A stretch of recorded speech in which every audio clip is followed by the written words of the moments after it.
Võtsime emaga aias päikest. Vanaisa arvas, et tema jaoks on ilm liiga kuum ja ta jäi tuppa ajalehte lugema. Isale aga ei meeldigi päikest võtta ja tema remontis kuuris oma mootorratast. Päevitamisega on selline asi, et mina ei suuda kuidagi liikumatult siruli muru peal olla nagu ema. Pealegi on pikutamisega oht, et uni võib peale tulla ja päike kõrvetab naha ära. Just kord vanaisaga juhtus selline lugu, et ta jäi päikese kätte magama ja pärast pidime ta hapukoorega sisse määrima, sest ta selg oli punane nagu vähil. Ema, kuule, mul on kõht tühi. Kärt, me ju alles sõime hommikust. Jah, aga pannkooke me ei söönud.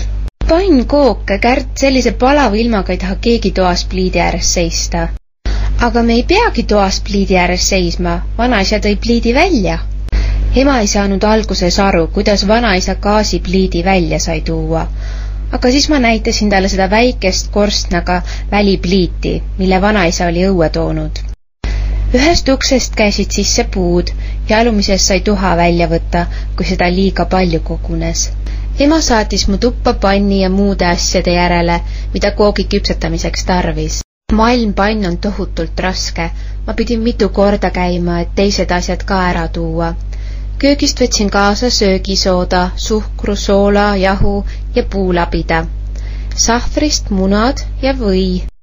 Piima järele minnes avastasin, et see on täiesti hapuks läinud. Ema, kuule, see piim ei kõlba enam. See on paksuks läinud ja lõhnab imelikult. See on ju hapupiim, Kärt. See peabki selline olema. Ema aitas mul asjad taignaks kokku segada. Enne kui küpsetamise juurde asusin, panin põlle igaks juhuks ette, sest kuum rasv võib pannilt valusalt pritsida.